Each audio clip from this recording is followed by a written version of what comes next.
Oh, that should be lower than that.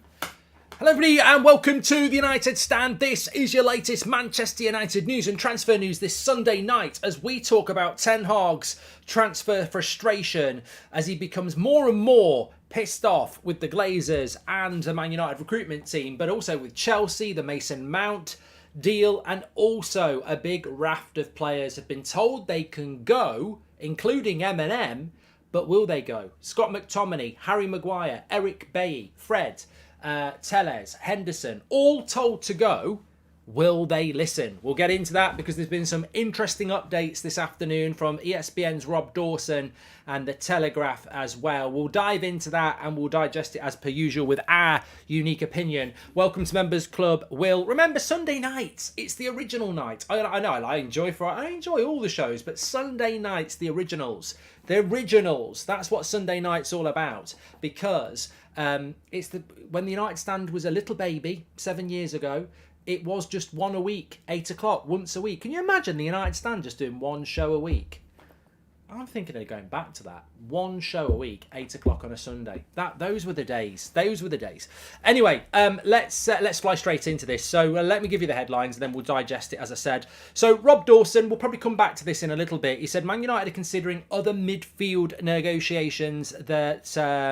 whilst Chelsea stall with Mason Mount. He's gone on to say that their latest offer will remain on the table, but inquiries have been about the availability of other targets, including Caicedo, Kudos and Taylor Booth, who I know next to nothing about. I don't know much about Taylor Booth. I know he plays for Utrecht, not Utrecht in the Eredivisie. I believe he's more of an attacking midfielder, young American player in his early 20s. I mean, it's another Eredivisie player, just like Kudos at Ajax. I don't think Ten Hag is going to get... I think this is a bit unfair, actually. A lot of people, I'm starting to see it a little bit more. Oliver says he's a very good player. I'm starting to see a few people start to say, not impressed with Ten Hag's recruitment. Either goes for Eredivisie players or obvious players. Well, he has only been here a year. You know, and he has got a terrible... I mean, look, if you've got a terrible recruitment team, what's the best thing to do? Go for obvious players or players you know. You know, it does make sense. It does make sense. Anyway, that's what Rob Dawson's saying. The alternatives to Mason Mount would be Kudos, Booth and Caicedo. I mean, Caicedo for me would be the player. The other two, I don't know about that. But let's get into what the Telegraph has got to say because that's the more recent news. So this is coming in and they're saying 55 million offer for Mason Mount remains on the table. I think we can establish that the 55 million pounds offer for Mason Mount will remain on the table. But there's an interesting aspect to this because there's almost a fear from Manchester United. Listen to this. The club feels there's no need to enter face-to-face conversations with Chelsea and they'll leave the 55 million offer on the table, but they will not enter face-to-face negotiations. Sources have suggested Chelsea are being unreasonable and there is no need for the two clubs to meet to discuss the deal. I mean, we are only reacting to a bit of news there, but does that not feel a little bit weak? We think you're being unreasonable, but we're not going to sit down with you face to face and sort this out. The offer's there, and we're going to leave it. I mean, is there not a bit of urgency? I just think like if I really want to buy a car, and I've put in a good offer, and the person says I'm not accepting that offer, but we can meet tomorrow and have a chat about it. I'm not going to say no. Read my email, that's my offer. I am going to go and have the chat because ultimately the reason I'm going to go and have the chat is because it will get resolved quicker. If I just leave it and they're never going to move, then that just gets left. I mean, my point is, if United are leaving that offer on the table, it doesn't make any sense because we're in late June. So you either leave the offer on the table and you don't do anything, or you leave the offer on the table, you start doing other things, and then why have you left the offer on the table? What I'm saying is we haven't got a huge budget. So we can't just leave 55 million there till August the 31st. We're not in a position to just leave it on the table because leaving it on the table means that Chelsea can take it whenever they want. Well, we're not in a position to do that because we've got to go and do other things. So I would go and have the face-to-face and I would say, why did you reject it? Because we want 65 million. Well, here's my face saying it's your face. We think 55 million is too much. That's our top bid. We've met face-to-face. That's the bid. not negotiating. Just go and say it to their face. That's what I would do, because you'll get resolution a lot quicker. FIFA Crazy said, would you be happy with Højlund for 50, Gravenberch for 25, Casido for 75, Anana for 50, and a centre-back? If you take away sales, it's less than 200 million spent, says FIFA Crazy. Well, I like all those players, yeah. Andy Cheatham says, I'm loving the show as always. Eric Ten Hag is right in going for what he wants until he puts the scouting network in he can trust, says Andy. Good point. And Martin, welcome to the Members Club. Thank you very much. So let's continue. So, yeah, Man United unwilling, according to the Telegraph, to meet face-to-face to sort out this Mason Mount deal. Man United apparently have taken a very dim view of Chelsea's negotiations over Mason Mount and therefore are having to consider alternatives. However, the preference still remains to sign Mount. He's Terry Ten Hag's. He's back again, Terry. He's Eric Ten Hag's first choice to fill the number 8 role. Again, I just find this confusing because, you know, that Manchester United are not happy with Chelsea. They're considering alternatives. However, they still really want Mason Mount. It's almost a walking contradiction. We're really not happy with Chelsea. We're considering alternative options, but we really want Mason Mount. I mean, it's like a petulant child. I'm not happy with you. I'm not happy with that. I'm thinking about doing something else, but I won't really. And I really do want that thing you won't give me. It's like petulance. Just bloody have a chat with Chelsea. Have a chat. Are they scared? Are they worried that Chelsea will mug them off? Are they worried that Chelsea will say they're not selling him? Look, we haven't got time to play sulky little Mardy pants in the corner. We've got to get on with this. And I just think, I hope none of that's true, because it sounds ridiculously weak from United to... It is like a spoilt child. Oh, they've been really horrible to me. They've been really horrible to me. But I'm not saying sorry. I'm not having a chat about it. But I really do want that thing. It's just, come on. Let's get moving. Everybody, let's get moving. Same Telegraph says Manchester United ideally would like to sign 2 midfielders, Mount plus another, during this transfer window, but that's all going to depend on moving players on. Quick one there then. Are we actually going to move any players on? All depends on moving players on. Are we going to move players on? Manchild says, Chelsea have to see by the end of the month, not us. We are strong aiming them. No point in meeting because we have no intent on going higher, says Manchild. So Manchild actually sticking up for Man United's negotiation team. It could be a member of... Manchild could be a member of Man United's team. So Manchild's saying that Chelsea have to make a decision by the end of the month. We are strong-arming them, no point in meeting because we have no intent to go higher. But I disagree with that. So you're saying basically we're right to sit and wait until the end of the month. Yeah, because we've sold loads of players already. We've already got the striker, the centre-back, the other midfielder. Yeah, wait till the end of the month, mate. Absolutely fine. Let's just keep waiting because let's be honest, this transfer window's going so well at the moment. We can afford to waste another week, can't we? No, I don't think we've got the time, mate. I don't think we're strong. We're strong-arming Chelsea. We couldn't strong-arm a breadstick, mates. We don't know the word of strong-arming Chelsea. I can just imagine John Murta and Richard Arnold with Chelsea and their arm behind the back. Yeah, next, mate. Oh, do you want to be a cat? When a cat says me, what else does it say? Twist his arm. Ow! Chelsea, me, ow! Me, ow! Yeah, United, we're never doing that. Can you imagine Man United doing that? We're not like that. No, we're not doing that. We aren't that desperate. They have to sell, says Manchild. Mate, you've ruined yourself. Manchild, you are John Murta. You've ruined yourself. We aren't that desperate and they need to sell. We've bought nobody. We've sold nobody. Chelsea have sold nearly £200 million worth of players. They ain't desperate, mate. We're desperate, and Chelsea will be the one strong-arming us. Remy says, Mark, admit it, you just want to see Woodward and Murta looking like mugs outside a London hotel. We are not going to increase the fee. Why meet them? Let's move on to other players, says Remy. No, I agree with you, Remy. I agree with you. I think we should meet them to draw a line under it. I don't think we should be saying, there's our offer on the table and it's staying there, because how can you move on to other targets if you're leaving the offer there? Piss off and do other things. That's what I'm on about, Remy. That's exactly what I think. Glazers don't want the new owners to have instant success, so messing up the transfer window, says AKA. Mate, I disagree. The Glazers are just idiots. I don't think the Glazers are that intelligent that they think about doing anything like that. So we want 2 midfielders, but we need to sell players. We'll come back to that in a minute, but still the same article with the Telegraph. Brighton's Caicedo is also of interest to Manchester United, but Brighton will demand up to £90 million. They are prepared to sell at the right price, but the expected fee would be way too much for Manchester United. And yeah, well, look, at the end of the day, I think we all know. I think Caicedo is the player that Man United should have been going for. Like Paul Cassidy says, rather have Caicedo. £90 million, says Marvin. But what Brighton are doing is they're comparing Caicedo to Declan Rice, and they're monitoring that price. I think that regardless of how much Moises Caicedo goes for, we can't afford it. We can't afford it, and we haven't got any players that they want either. So we can't even do any swap deals. So Man United, we know what's happening. I mean, I don't need a weatherman to tell me if it's raining, and I don't need anybody to tell me what United are trying to do here, because we really are. If Manchester United's transfer policy, well, actually, name me a good club at transfers. So if Real Madrid's transfer policy was a book, it would probably be the Da Vinci Code. You know, a really good, well thought out book that, you know, is entertaining. If Manchester United's transfer policy was a book, it would be spot the dog.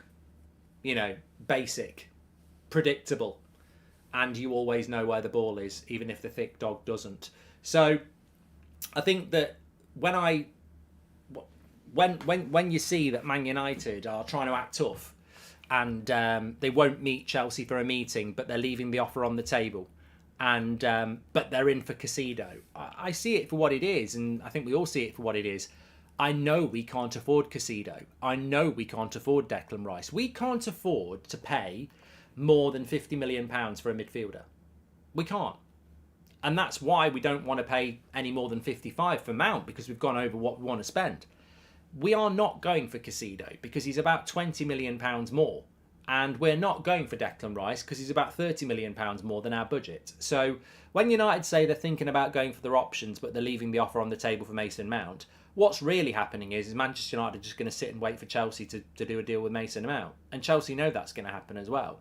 And quite rightly, we said a couple of weeks ago, if you were Chelsea, I'd make Man United wait as long as possible. I'd make their transfer window as long as possible. This is why you shouldn't be doing deals with direct rivals. Chelsea, Pochettino, will look at Man United and go, they finished third, they're in the Champions League, we're not in Europe. If there is an angle here to mess them up and make them start the season badly and make them be a little bit uncertain at the start of the season, we can play a part in that. We should not be giving them Mason Mount until August. We shouldn't give them him. You know, why should we give them Mason Mount so he can go on tour and be ready for the start of the season? I mean, look, maybe we do get the deal done before the tour. But if I was Chelsea, I want Man United's spot in the top four. So I'd look at it and go, I don't want Mason Mount to go anyway, but he's determined to go. Why do I have to be reasonable? And I don't think people look at it like that. Why do Chelsea have to be reasonable in this case? They want our spot in the top four. We want one of their best players. And they're meant to go, oh yeah, don't worry, we'll get this deal done by the end of June. And you can have him for a fair price as well. Because, yeah, we really want to help you out and you to get better. I mean, you're basically giving the guy who's going on a date with the girl that you want to go out with, you're giving him your best shoes, your best moves, your best chat-up lines, and you're even putting a couple of £100 in his account for him. You know, he's going on a date with the girl that you want, and you're giving him all your best stuff. It's stupid. So I can sort of see why Chelsea are grinding this out. I can see why they're dragging it out, because from their point of view as well, Mason Mount, there are other clubs that want him. I think they will give us Mason Mount. I just think they're like, don't let him go on the tour. Let it drag out. And can we see that? I don't know. Who would you rather mark? Mount and Osman, or Rabiot, or Caicedo, Højlund and Onana? This is Scott, second one. I just can't believe we're going through this after such a good season. Glazes out, big love the channel, marks as Chav. And the last 6 months at United has been full of bad news. And IGKs and contradicting reports. We're such a badly run club. Can't wait for Qatar. I'm so fed up, says Daniel. Thank you very much, Daniel. Well, look, on a more positive news, this also was in the Telegraph today. Remember, we were talking about players leaving the club. Manchester United want to sell McTominay and Maguire. as well as Fred, Martial, Alanga, Bailly and Telles, and of course Henderson. However, there is a doubt as to whether Harry Maguire will leave, because he's still unsure about whether he wants to leave yet. What I can tell you is that with regards to those players, they've all been told, and their agents have been told, just, start having a look and start having a think about what you want to do. I don't necessarily think we're going to sell all of those players. I find it, I'm not surprised. I said this to you in March. I see a scenario where Harry Maguire is still at the club next season. I don't understand why. He must be in love with being, I don't know what it is. I don't know what it is, but he always strikes me as the guy that lacks ambition. He doesn't seem to be that ambitious. As long as he's in the England squad, he will sit there on the bench, earning his crust at Manchester United with the captain's armband for his last 2 minutes that he can statify on Instagram and say, I haven't conceded a goal for the next 20 games, when actually he's only played in one of them. He's just been coming off the bench for the last 5 minutes. It doesn't seem ambitious to me. He seems very relaxed, very laid back, and it's a difficult one because people will say, well, he shouldn't have the choice about whether he's going to stay or not. But again, just like we were talking about Chelsea, if I'm Erik ten Hag and I say to Harry Maguire, you're not part of my plans, I want you to go, and Harry Maguire says, well, I'm going to stay and fight for my place, and Erik says, that's absolutely fine, but I'm not going to use you. You are my fourth choice centre-back. And Maguire goes, well, I'm going to prove you wrong, I'm going to stay. And Ten Hag says, you're not going to prove me wrong, you're my fourth choice centre-back. Well, I'm going to stay. He's on £200,000 a week for the next 2 years. And he's going to go to the Euros next year anyway, because Southgate's a prat. So it becomes very difficult. It becomes very difficult because... And what it is, it's a glimpse into the problem at Manchester United, because I find it amazing, I'm sure you do. Why, and it's not just Maguire, there's been plenty of players like this over the years who will sit there having no prospect of starting. They will sit for a year or two and just take the wage and stay. Because we accumulate these weak mentality players who are not ambitious, and basically they get the dream ticket to Old Trafford, they get the big wages, and they won't leave. And this will be a problem, and it will continue to be a problem until we start recruiting the right type of players. I said it about Lindelof. I think Lindelof might knock on the door and say, I had a good end to the season. I know you like me, but let's be honest, I'm not first choice when Varane and Martinez are fit, and I know you're looking for another centre-back. I'm happy here, but unless you're going to play me every week, I want to go and play every week somewhere. That's ambition, even though he's an important player. On the other hand, you might have a Maguire who goes, I know I'm fourth choice, but I'm not going anywhere. I'm going to stay here. And it just tells you the difference between the two mentalities. Because ultimately, what Harry Maguire should be doing is going, I'm England's starting centre-back, but I've played more minutes for England than I have for Man United this season. There's a Euros coming up. I'm 30. I need to move and start playing regular football because I'll be retired soon and I might miss out on the Euros. He should be the first player looking for a move, but he's not sure whether he wants to go. I mean, how much more of a hint do you want, mate? Like, you are desperately down the pile. Like, you are nowhere near a first choice centre-back at Manchester United, and yet you could be first choice at a West Ham, an Everton, maybe a Spurs, I don't know. But it must be infuriating for Erik ten Hag because he's got these players. If I was Ten Hag and one of these players, I said, look, you're free to go, I want you to go. And the player said to me, I'm going to stay and fight my place. I'd be distraught inside because I'd be like, I'm basically telling you in a nice way to piss off and you won't go. And that just shows to me that you're not the right character I want anyway, because you're not staying to fight for your place. You're staying to sit on your arse and pick up a wage. We should hold off getting a centre-back till January. It's not as important as the other positions, even when Varane and Martinez were out. We got by, says FIFA Crazy. And Vardy to Man City had been done so quickly that it worries us even more, says Kim. Look. I don't know what we're trying to do this summer. It's really, really concerning. But look at Man City. Gundogan has gone. Laporte is going to go. They're going to replace Laporte with Vardiel and have Vardiel, Stones, Diaz, Akanji and Aki who can play centre-back. I mean, they've got such a collection of centre-backs. Man United have got Martinez and Varane and then Lindelof. It's, Gundogan goes, they've brought Kovacic in already, and they want Declan Rice. I mean, they're not just replacing like for like, they're bringing a couple of players in as well. It's scary. It's absolutely scary how far ahead Man City are from us, and it's scary what they're doing. Arsenal finished a long way ahead of us this season. They're bringing Timber in as a centre-back option. They're bringing Havertz in. Whether you like that or not, they're still spending 60 million on him. And they're going to get Declan Rice by the looks of it. So it's... I'm sorry, it might be a little bit blunt. It might be a little bit unfair. But these Maguires, these McTominays, Telles, Bailly, Fred, Martial, Henderson, these players, we're not a charity. Maybe they're nice guys, but they're not good enough. And I don't care whether they want to stay or not. Do you think Pep Guardiola, when he wants to sell, I don't know who Pep would even want to sell in his team, probably nobody, but let's pretend Pep Guardiola wants to get rid of Mahrez. I'm not going to use you next season. And Mahrez says, no, Pep, I'm going to stay and fight for my place. Can you imagine what Pep would say? No, I'm telling you, you're going. Take the bloody hint. I was being nice there, saying, I think it's best if you move on. It's not open for debate, mate. It's not sit on my bench because you think you want to. It's piss off or play, or you're going to be in the reserves. But United can't do that because we're in a weak position because we've tied ourselves to these players on stupid wages. I would rather go with Shaw, Martinez, Varane and Lindelof as centre-backs and no replacement for Maguire than to have Maguire next season, says Dej. And I don't understand how we can't trade these players to Nottingham, Everton, Wolves, West Ham, Bournemouth, says FC. Thank you very much, FC. Kudos will be cheaper than Mount and can play more positions. Why not go for him, says HK Music. Well, apparently he is on the list.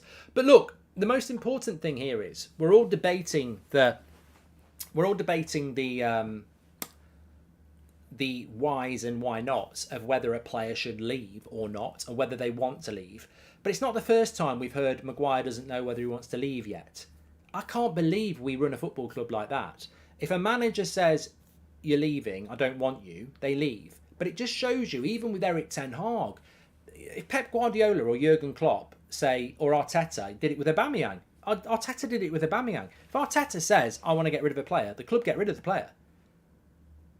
If Pep says it, definitely. If Klopp says it, definitely. If Ten Hag says, I want to get rid of that player, they ask the player, and if the player says, I'm not sure, the player stays. It's ridiculous how we run this football club. Ridiculous. Absolutely ridiculous. Players are being told to go and they're going, I'll have a think about it. I mean, it's just dreadful. Dreadfully run club.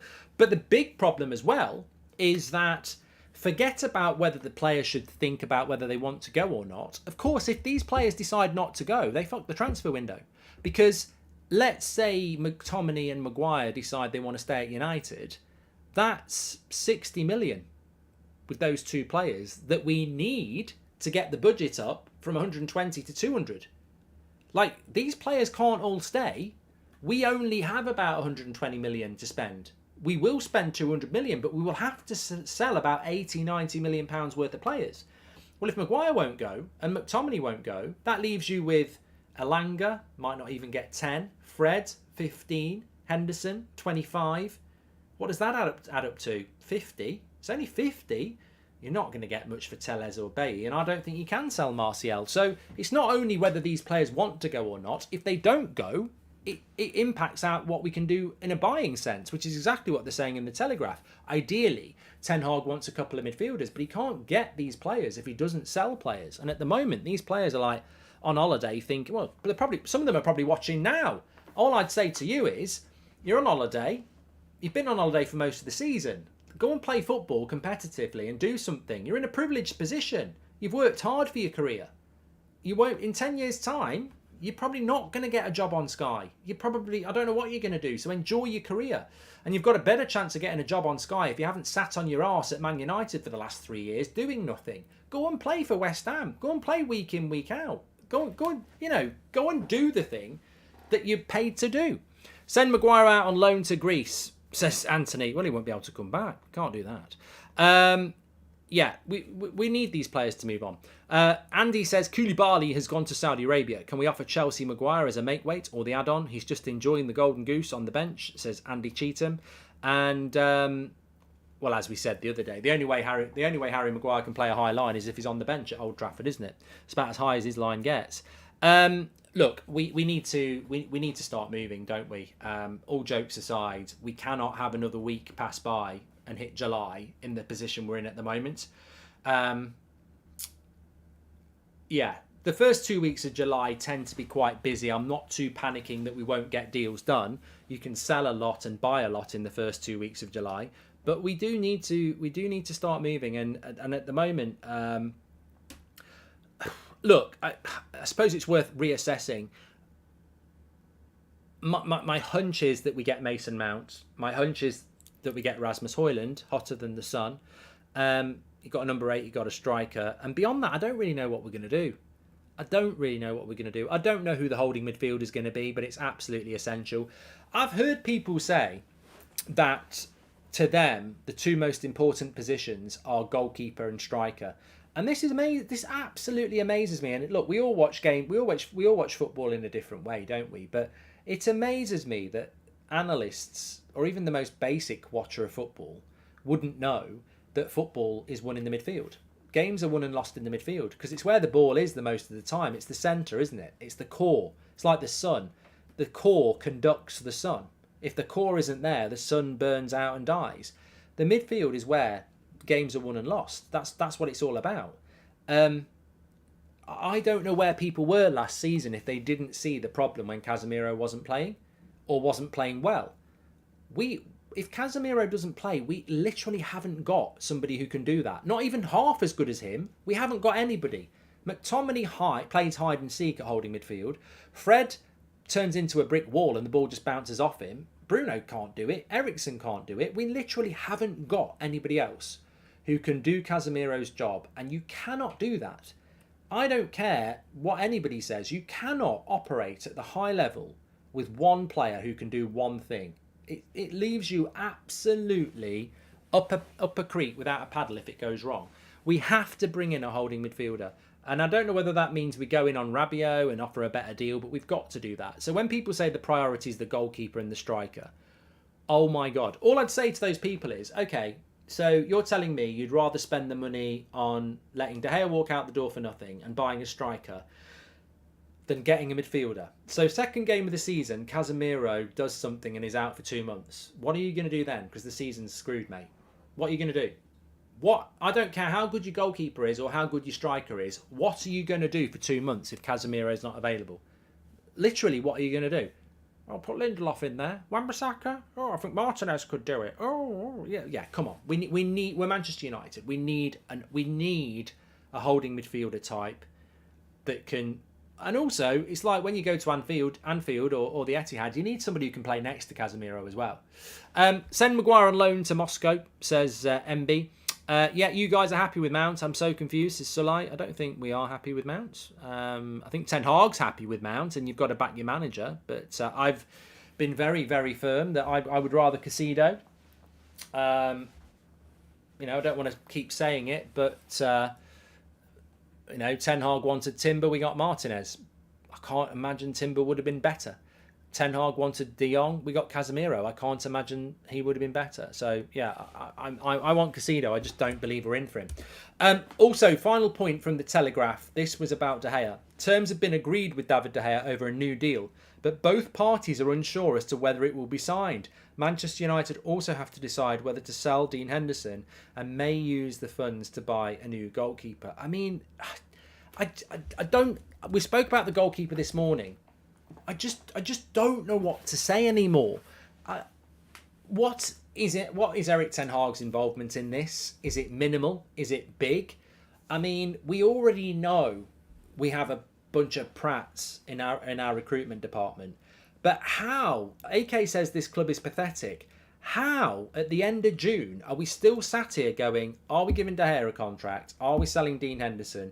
Are we keeping Dean Henderson? I mean, the nightmare here is that we let De Gea go and we use Dean Henderson as our number one. I mean, that makes me want to literally throw up out my eyes and my mouth, and my arse. It makes me want to be ill. I mean, I think Dean Henderson could have a decent career at a lower level Premier League club, but he cannot be number one for Manchester United. So why have we not sold him? Why have we not sold him? If he's the key to buying another goalkeeper, why have we not sold Dean Henderson? I mean, look, I'll put my hands up. You know I'm a fan of De Gea. If De Gea stays, I don't know what we do. If De Gea goes and Henderson goes and we buy an Arna, fine.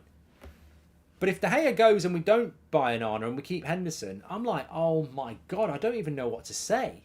Like, that cannot be the option. That is ridiculous. So I just don't know why we're in a position like this at the end of June, where the goalkeeper situation is so easy, and they just seem like Forest are ready to sign Dean Henderson, and they have been for 3 weeks, and Dean Henderson's ready to go. So that could have been done 3 weeks ago. David De Gea has been ready to sign that contract for 3 weeks, probably longer. Why? What are we waiting for? What is it we're actually waiting for? Like, we're owned by the Glazers, and we're like, why? What are they waiting for? Why aren't they just picking Qatar or Sajin? And then in the transfer market, we're doing the same stuff. Like, what is it we're waiting for?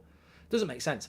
You say you don't want Maguire sitting on the bench on 200k a week, and he shows lack of ambition. Yet David will be doing exactly the same if he stays. No, Rory, come on, You often contribute to this channel, and you don't make yourself look a prat. You've made yourself look a right prat. Manchester United are not going to renew David De Gea's contract on 200k and put him on the bench. I know that, and you know that. That is completely different, and it's speculative nonsense. What idiot football club renews a goalkeeper's wages on 200 grand a week and then puts him on the bench? In fact, Rory, I've just realised you're probably right. We're Manchester United. Of course you're right. No, but on a serious note, look, if we renew De Gea, we won't buy a keeper. Because you can't put, like, De Gea, if De Gea signs the contract on 200k a week, he's on more money than most of the United squad and most players in the Premier League. He can't be a reserve goalkeeper on 200 grand a week. So, no, that won't happen. All the fan base were in bits when Casemiro was banned for those 4 games. We missed him, but they don't think backup for Casemiro is a priority, says Lee. I know, it's weird. It is a weird one, Lee. It is really, really weird. But, look, the goalkeeper has got to be resolved this week. And it will be resolved this week because De Gea's out of contract on Saturday. The Mason Mount situation, I don't think that necessarily does have to be resolved this week. The great thing about these shows is you can sort of talk yourself into a situation, and I'm now thinking, well, why is it in Chelsea's interest to do a good deal with us? Why is it in Chelsea's interest to do that? It's in their interest to mess us up, to make that drag out. Every top club signed a goalkeeper in the second season to play their style. If we do not that, then I'm worried we're not going to play Ten Hag football, says Dan Watson. And do you think we were in the same situation as last year with Anthony and Casemiro, says Mohammed? What do you mean? Well, yeah, late signings? Yeah, I mean, just on the goalkeeper situation. I mean, I'll give you my position on this. I'll give you my hunch on this. Obviously, I like David De Gea. I'm never going to change that, and I'd like him to stay at the club. My hunch is he's going to leave. I'm prepared for that. I think he's going to leave, and that's why I've been saying to you over the last couple of weeks, it's not my decision. It's out of my hands, and I think David De Gea is going to leave, and therefore we have to sign an Arna. Like, that's the only. And I won't be happy if De Gea goes, because I don't think the club have handled it very professionally at all. I think it's very disrespectful to a player that's been at this club for so long to be in a position 5 days out from the end of his contract where they're stringing him along. I think it's disgusting, to be honest with you. But if he does go, and I think he will, then I think we have to sign an Arna. My fear is, if he goes, we keep Dean Henderson, and that will make me want to cry, because that's a massive step down, and we're Manchester United, and that really would be terrifying, absolutely terrifying. So, but I don't think Ten Hag wants that to happen either, because Samuel Luckhurst runs the Dean Henderson fan club, and he said last week that Ten Hag's pissed off with Henderson, so generally just doesn't like him. So, I mean, what a mess this club is if Ten Hag gets stuck with Dean Henderson if De Gea leaves. It doesn't make any sense, does it? So, I think De Gea will go, and I think we will try and do a deal for Onana. I don't want... No, Henderson or Pickford. Torsen, I mean, that really is like... I don't know, two bad things I don't want to do. You know, it really is. Have you ever been to the toilet and, you know, what do they call it? The phantom wipe. You know, every time you wipe it, it's still there and you can't believe it. And sometimes you go through a whole roll of toilet paper. Some of you might never have had this, some people will. You're like, I cannot believe it. Sometimes you go to the toilet, 2 wipes clean. Sometimes you go and it just will not get clean. That would be like Pickford or Henderson for me. It would just be never-ending shit. I just do not want it to happen. I don't want it to happen. It's the poop glitch, says Danny. It is really annoying. Apparently it's diet-related. Yeah, I think certain foods just... Yeah, I don't know. Anyway, some people are eating, apparently. But no, I'm expecting De Gea to go. And I won't lie to you. I mean, at the end of the day, we have a fantastic community, you know that. And... I'm completely chill most of the time. I don't really care what people think about Greenwood or Sir Jim or David De Gea or anything else I disagree with you on. That's absolutely fine, because that's what makes our community and life great, is that people don't necessarily agree with each other. But just because I don't want something to happen doesn't mean I'm going to live in denial. I do think De Gea is going to go. I think it's pretty clear to me that he will leave. So... we've just got to go and get Onana. I might be wrong. Maybe he does sign the contract. But my feeling is that there's such toxicity there now. I don't think the club is stupid, and I think I just don't think De Gea stays now. I don't think he does. But I'll go back to what I said this morning. The problem is, if you spend for £45 million on Onana, that's coming out your budget, and if we don't get a holding midfielder, I think that's a mistake. I don't care how good your sweeper keeper is. If you haven't got a holding midfielder because Casemiro's not playing, we're in trouble. And it also probably means you keep Scott McTominay, which I just do not want to do. He's got a value, McTominay. McTominay plays well for Scotland, and Scotland are basically the, Bournemouth of international football. They're never going to do anything. They can have a good result here and there. And if Scotland are the Bournemouth of international football, then that's the level McTominay is. And McTominay should be playing for West Ham. That's where he should play. McTominay should play West Ham. That's his ceiling. And he's got a bit of value. So, I just think that I get it. Some of you are very empathetic people. You're very nice people. And you see these players as people. I don't see them as people because I'm a bit older. I've met a lot of these players, former and current, and they're just people there playing for money. Then I see them as footballers, and I judge them on their ability, and it's the best way to be.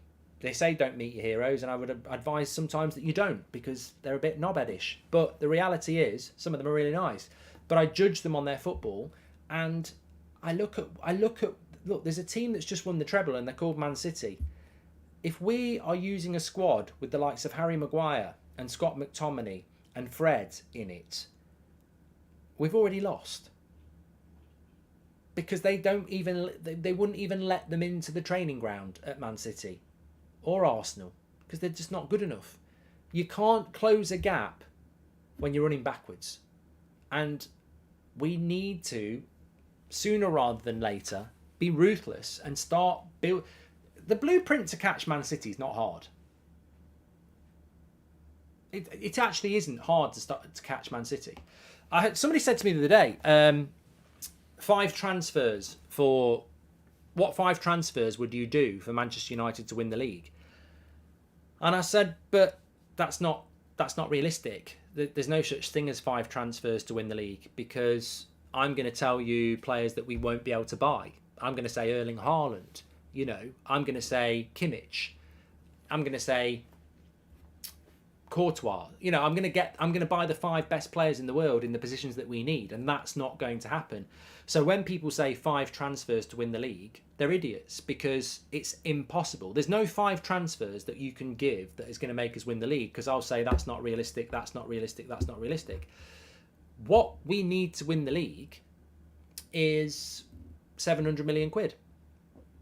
That's how much, you know, that's the realistic thing. We need 700 million pounds to win the league, and we have to spend it well, because I think we need 7 or 8 players, to be honest. We need a bench. We need 7 players on the bench that are good enough to start, and we need a starting team that's good enough to beat Man City. So 5 players wouldn't be enough. We need 700 million pounds, and that's how you do it. And it's not actually that difficult to catch Man City. You need the money, and you need the people, and you need the talent. That's the hard thing. Getting the money, recruiting the right people, and buying the right players. On paper, it's a piece of piss. I could write it down now. 700 million quid, the best director of football, the best recruitment team, the best board, and then the players. I've spoken it to you in 30 seconds, and I could write it down in 20. It's an easy plan. Incorporating it and implementing it is very difficult for Manchester United.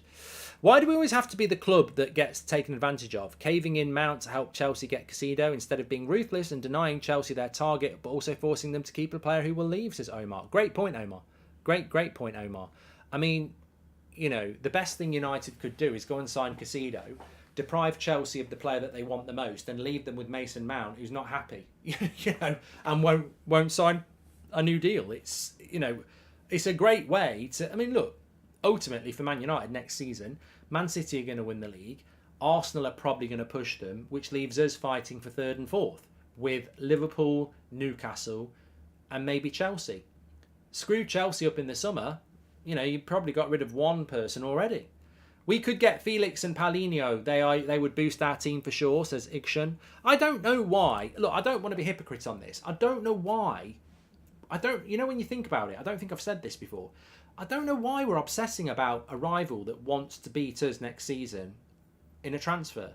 I mean, I wasn't comfortable with giving Spurs 80 million, but Spurs aren't going to fight for top 4 anyway.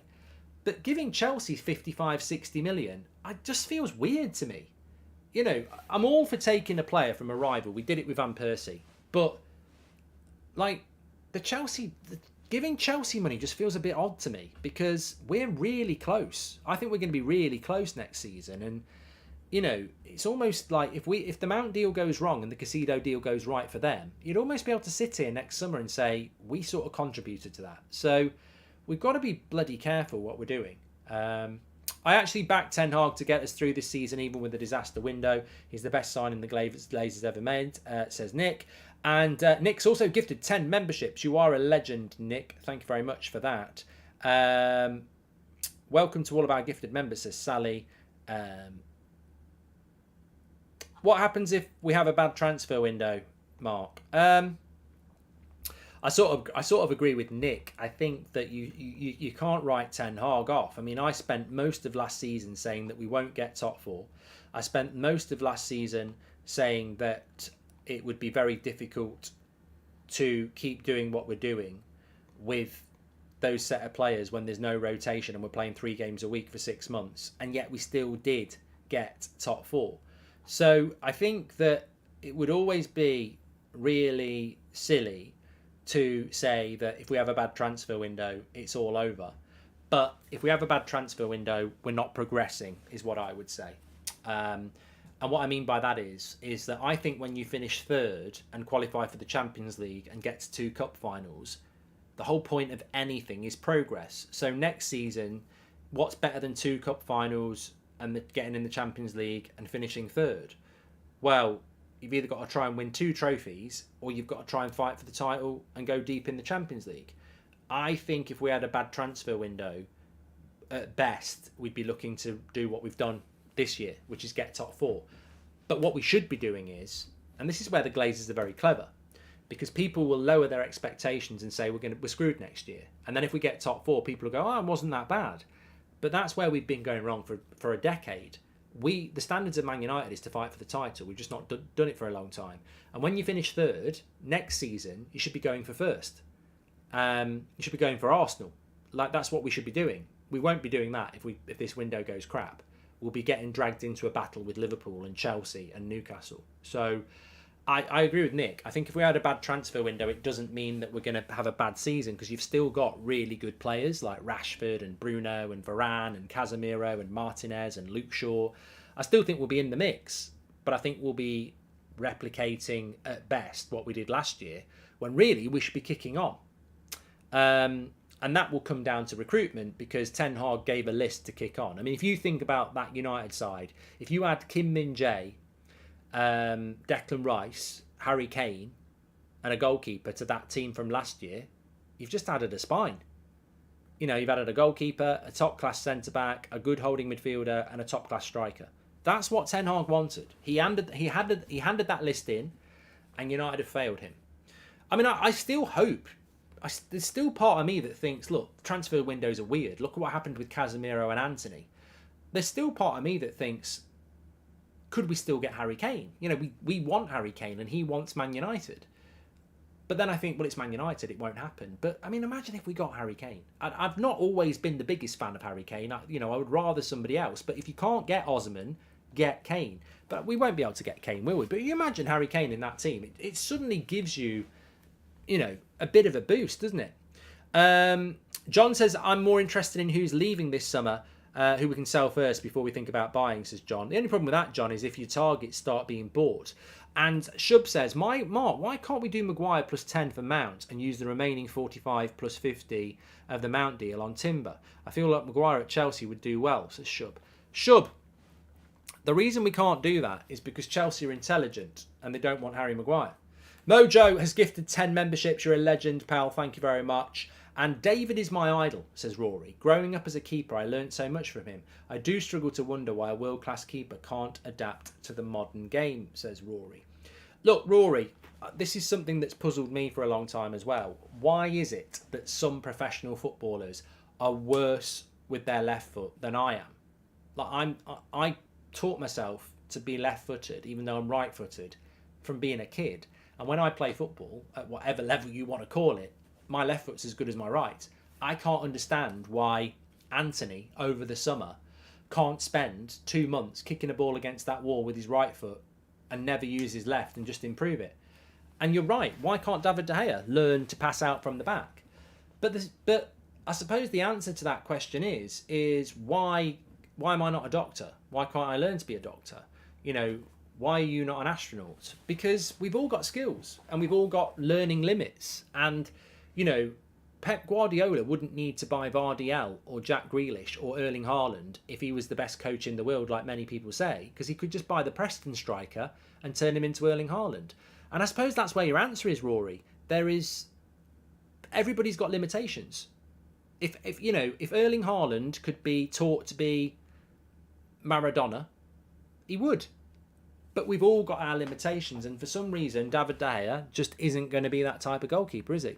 There's no elite striker available for 50 million, so we should prioritise Onana. David De Gea's distribution always puts us under pressure, says Mason. Mark, do you think it's smart to replace the goalkeeper this season while there are good options without any real competition for them, says Joshua? Well, look, maybe United are looking at that, Joshua. Maybe they are. The goalkeeper, look... Maybe it's because I think he's going to go. And I do like Onana. Like, I've always liked Onana. I think he's fantastic. So, for me, it's premature. But if we do it, don't we? United have done plenty of things I didn't want them to do in the past. I was disgusted the way they let Van Persie go. So, if David De Gea leaves, as much as I like him, it won't be the first time this club's disappointed me. And it won't be, and it certainly won't be enough for me to say fuck the club, fuck Ten Hag. I'm not supporting them anymore. That, at the end of the day, is that not part of what football's all about anyway? You witness the highs, and sometimes you witness the lows, and that's what it's all about. Which specific transfers do you think we can realistically make to achieve semi-final Champions League and compete for the Premier League next season? Says Main Man Norm, and welcome to the Members Club 1.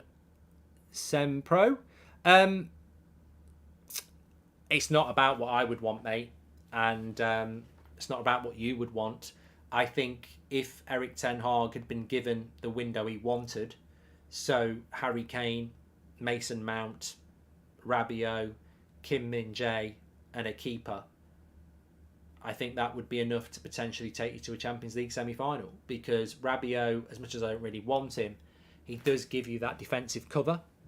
Mount is obviously the player that Ten Hag really wants. Harry Kane is a world-class striker. Kim Min-jae is a world-class centre-back and a goalkeeper. I think if the club had delivered what Ten Hag wanted, and let's be honest, it's not beyond, he hasn't asked for Mbappe, Kimmich and Saliba, has he? He's asked for realistic options. If you give him if Ten Hag had been given his list, I think we would progress. Can't wait to see life under new ownership, Mark, says Kieran. It's a bit like trying to find the Loch Ness Monster, though, isn't it? I mean, does it exist? Does life under a new owner actually exist? We've got all the hype. We've even got a few pictures. But is it real? I don't know. I can't believe, actually, when I was growing up, have you ever heard of the Loch Ness Monster? Like the Loch Ness, there's a place in Scotland called Loch Ness. Loch is Scottish for lake. When I was growing up at school, even on Newsround and the news, it wasn't tongue-in-cheek. They genuinely did think there was a Loch Ness Monster. Nowadays, everyone knows it's a myth and a joke. But they can all pretend that they didn't. But they did genuinely think there was some sort of dinosaur thing in Loch Ness. They had sonars down the loch. You'd laugh about it today. Everyone says, oh, life was better back then. And I think it probably was in many ways. But I don't think today they would put sonars into a lake in Scotland to try and find a dinosaur. It's just ridiculous. Absolutely ridiculous. Last big transfer from Chelsea was Mata, I think. Never really worked for me. Hope Mount turns out better. Thanks for the content, Mark, as ever, says Andrew. And Mark, why nobody talk about Sabitzer? Surely he's worth the backup place for McFred, says Cole. No one's talking about Weghorst either. Sabitzer, look, never say never. Never say never. Manchester United could go back in for Sabitzer. Keegan says, watch it. Nessie's real. Who remembers the cartoon? You can rock it, you can knock it, you can go to Timbuktu, but you'll never find a Nessie in the zoo. You may see an anaconda, a giraffe or kangaroo, but you will never find a Nessie in a zoo. I can't remember what it was called. It was like, they had all these different monsters. It was a cartoon. They had like Grandad Ness. It was actually quite good. Not as good as Cyril Sneer. What was that called? Yeah, that was a good cartoon. Favourite cartoon? Probably Thundercats or He-Man. Anyway, we've gone off on a tangent there. Let's go back to that. What about Sabitzer? You know what? I think for Sabitzer, Family Nest, that's what it was called. I think with Sabitzer, it just didn't work out. I like Sabitzer. Reminds me a bit of Schweinsteiger. I was so excited when we bought Schweinsteiger because he was, we've all got those players that don't play for Manchester United that we really like, don't we? And Schweinsteiger, I loved Schweinsteiger. And then he came to United and he was clearly past it. And I think Sabitzer came to Man United and I don't think he's past it. I just don't think it worked out. 3 separate injuries, never really figured out where his best position was. It just didn't work for Sabitzer. So I think there are better options out there. First team players who need replacing, no backups, says Gucci. I don't know what that means. And our first game after the transfer deadline, Arsenal away. What a time for Harry Kane to make his United debut, says Glenny Boy. Yeah, but you know what? We all fear it, don't we? But we cannot put ourselves... we cannot put ourselves in a position again. I'll be really angry, but it will probably happen. What happened last season? We didn't take new signings on tour, and we didn't even start the season with 2 new signings. You can't start the season again with players who haven't been on the tour or haven't even been bought by the time you play Wolves. You just can't do that. We cannot do that. You're up against teams like Arsenal. Arsenal took 43 points from their first 48. Forget Man City. Arsenal took 43 from their first 48. You can't be giving up points in your first 3 games because you've not bought the players yet. We've got to get moving. But we definitely will. You're right. A lot of people in the chat are saying we will. You should clip up that Loch Ness song and put it on TikTok, because you know when I did Agadoo, this makes me laugh. When I did the Agadoo song, it sort of went on TikTok, and no word of a lie, at least 3 or 4 people came up to me and said, "When did you write that?" I was like, "I didn't write Agadoo. It's a song from the 80s." But people thought I'd wrote it, so there we go. I'm going to start coming up with more songs from the 80s, and then people will think I wrote them. There was a dip in viewership when I started singing, so I won't do it again. Don't worry. Somebody said, please don't sing that. Anyway, look, it is an hour. I've been live an hour. We've had a fantastic show. I hope you're okay. Hi, Mark. We adore you in Poland. You're on almost every United group on Facebook. Hope you will visit Krakow or Warsaw someday. I'd love to, Bartik. I'd love to. Lovely place. Good weather's decent as well. Goldbridge on tour. I'd like to start doing some of that. Nick J's just gifted 20 memberships as well. What a legend. That's 30 tonight from Nick.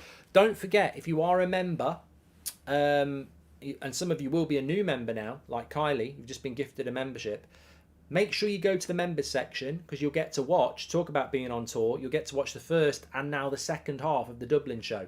2 hours of Goldbridge on stage. We did it about 2.5 weeks ago.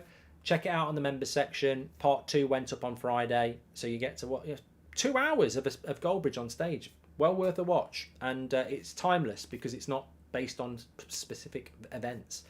Thanks everyone for watching tonight. We're back tomorrow with the 10 o'clock show, of course. Let's see what this week brings. Hopefully something.